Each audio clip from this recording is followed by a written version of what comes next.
nüüd, sest et tõesti, kui te nüüd rohkem õues aias liigute, kohtate võib-olla mesilast, mõnel on paaniline hirm selles putuka vastu, teine kardab tohutult ämblikke ja jääb hirmunult krampides seisma, kui mõnda seesugust tegelast märkab ja eks neid hirmu tekitajad on näiteks veel hiired, rotid. Hiired, rotid, siis on maod kindlasti. Ma tean inimest, kes kardab konnasid niimoodi, et peaaegu sooritab samasuguse hüppe nagu konn, kui ta temaga kohtub.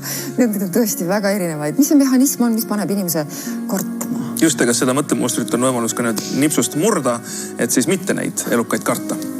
Ja Tartu Ülikooli kunstimuuseumis on üks väga põnev surimaskide näitus. Miks ühel hetkel ja millisel hetkel neid surimaske tegema on hakatud sellest ka täna hommikul? Just, aga nüüd siis hirmude juurde. Tere hommikust, Üli Kukumägi. Tere. Ma loodan, et sul ei ole esinemishirmu. Ei. Väga tore. Kuigi see on väga paljudel inimestel väga hästi õpitud hirm. Seal taga on see kuuluvus. Kas enamus hirme ongi õpitud hirmud või tulevad mõned meile kuidagi liigile omase käitumisena kaasa juba meie mingisugusest varajasest ajaloost, kui me veel puu otsas kõndisime või sinna kanti liikusime umbes? No hirm on ju oma olemuselt väga kasulik emotsioon, sest et eks ta ju hoiatab meid, et midagi potentsiaalselt ohustab meie elu. Aga nüüd hirmud jagunevad meil kahte. Üks on see, et kui sa reaalselt näiteks karuga metsas kokku põrkad, siis sul on põhimõtteliselt nagu 4 reaktsiooni. Tardud, siis eks ole peitud, nüüd kui ta hakkab sinu poole tulema juba jooksma, siis sa jooksed ja siis kui ta on sinuga ninapidi koos, ta võitled. Nii.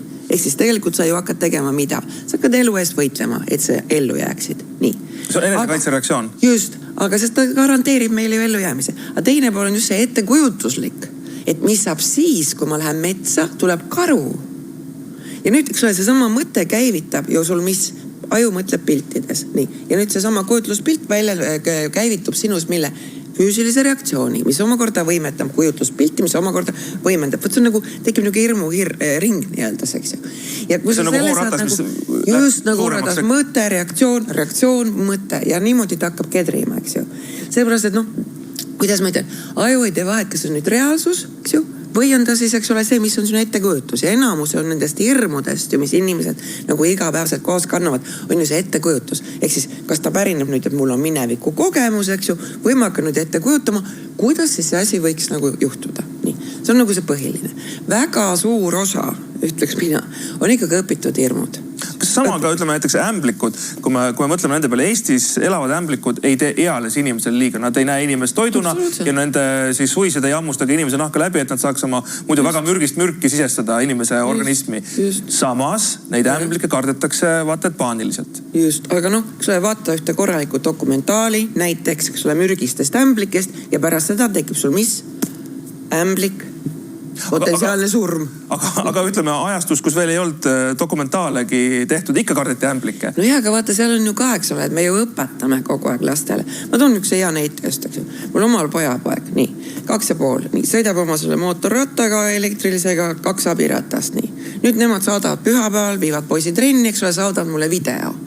Poiss sõidab, mul pon prill ees, ma ei saanud aru, õhtupäeva prillid ette, vaatan täpsemalt, abirattaid pole. Eks ole.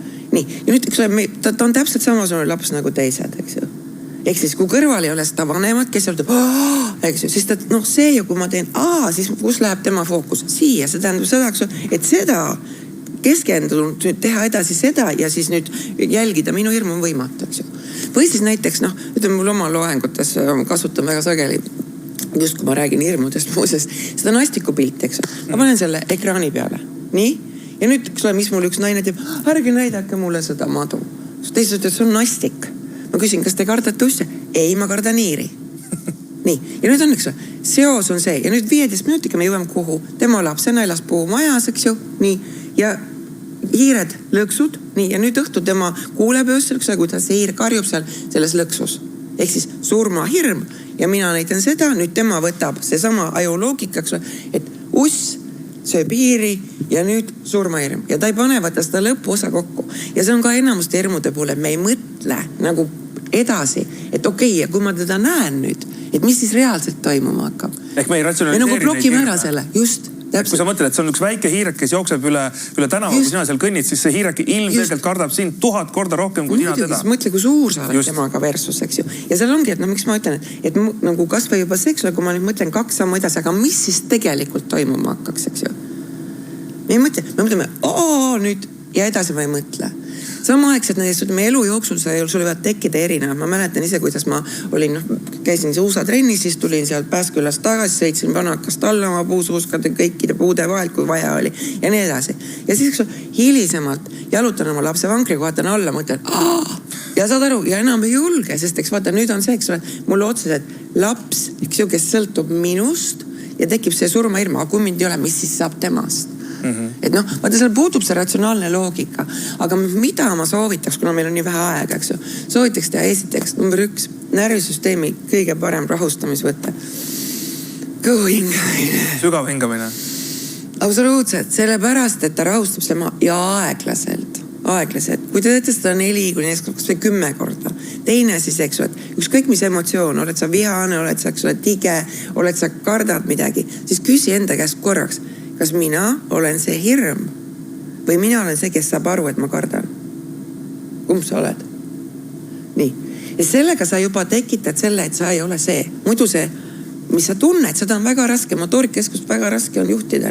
Aga räägitakse erinevatest meetoditest, mis aitavad seda mõttemustrit muuta, seda hirmumustrit. Ma ei tea, mingisugune koputamise meetod näiteks on olemas. Tapping väga hästi toimib. Mis põhimõte see toimib siis? Põhimõte on selles, et ta tegelikult, vaata, kui sa hakkad nende punktidega siit nüüd tulema nii-öelda, need ongi teatud need punktideks, kus sa nüüd siis tuled. Nii, paned täpselt niimoodi. Ja kohe hingad. Siis need on otseselt ju seotud närvisüsteemiga. Nii. Ehk siis, kui ma veel hingan selle ajal rahulikult, siis ma otseselt mõjutan ka seda närvisüsteemi, millega ma omakorda ju tegelikult muudan seda omandatud kehamustrit, ma ütleks seda selle kohta niimoodi. See pole isegi mitte mõttemuster, vaid võt need kehalised reaktsioonid, mis seal taga on. Need on nagu need, mis siin kuskil alateadvuses tea, kus kohas on. Ja kui ma ennast puudutan, siis need ei jõua tagasi aiu, vaid... Ja sa muudad see seisundid. See päris hästi nagu... Ma sellepärast, et ma olen ka ise, eks ole, igasugu asju siin elus läbi elanud. Aga alati ma neid meetodeid kõiki nagu katsetan. Aga võt see sama asi just, eks ole, et kui see, et kas mina olen hirm või mina olen see, kes saab aru, see on väga lihtne, eks ole, kui te seal ei saa ennast koputama hakata. Hingate saate alati, nii. Nüüd see sama, et kui ma mõtlen 2 mõtet, okei, kui juhtub niimoodi, näiteks lennuhirmu puhul väga hea mõelda, kui juhtub niimoodi, noh, siis parem võta juba napsu. Selles lennukis. Aga ärge mingi liiale. Kellel tekib lihtsalt see sõltumus, pigem ka seda mõtlet mitte kasutada. Ja, aga selle koputamisega võtad nagu, no kuskil 8-10 minutit. Aga see on tähendab seda, et mina näiteks lapsevana peaksin ka kuidagi teisiti käituma, et noh, kui ma näen, et minu laps, ma ei tea, muru peal tõesti on ämblik või on sipelgad, siis ma kohe just oot, lapsukene, eks ju. Just, täpselt. Vaata, seal peaski nagu mõtlema, et me õpetame see esimene 7 eluaastat nagu väidetavalt, noh, see võib olla ka rohkem natuke vähem, eks ju. Ja see on ju see, mille me omandame ja hästi palju me võtamegi üle, noh, jumal ees, me ju muretseme lapsest saati alates sellest, eks ju. Me ju kardame kõiki asju, eks ju. Eks me korjame nagu põlvkondade need asjad endasse, aga me ei saa arugi ja võt seal ongi see ema reaktsioon või isa reaktsioon või vanaema reaktsioon. See nagu määrab tegelikult palju rohkem kui see, mis ta reaalselt ise me hakkaksime. Ja vaata, milles on veel asi. Ma ütlen, inimesed nagu ei usu, et nemad on võimelised oma elu kontrollima. Selles on asi. Sest et kõik kardavad. Aga lihtsalt küsimus on alati selles, et kuidas keegi niildus käitleb seda hirmu. Ehk et see tegelikult, ma saan aru, et põhinõuanne siin võiks olla see, et ratsionaliseerige enda jaoks see hirm, saage aru, mida seal üldse karta on. Kui tõesti karu vaatab teile metsas vastu, no siis on see hirm reaalne. Kui see on hiirek, kes läheb natukene toanurrest üle, siis see ei ole ratsionaalne. Siis mõtle ja, sest ta on ju lihtsalt vastik, ütleme sinu jaoks. Ta ei ole ju see, et sa peaksid nagu paaniliselt, ma ei tea, mõõga järgi, eks ole, jooksma. On ju. Ehk siis veel kord ma ütlen, kõik kardavad. Aga see, kui sa olid sinna mäe tippu, see ei tähenda seda, et sa ei karda. Vaid küsimus ongi, kuidas sa saad oma hirmuga hakkama. Kõik. Aitäh! Veli Kukumägi täna hommikul külla tulemast, et asju selgitamast ja muuseas, et mõnigi sai meist siit hea nipi, kuidas mitte lihtsalt asjatult karta. Aga ärge kindlasti kartke ka täna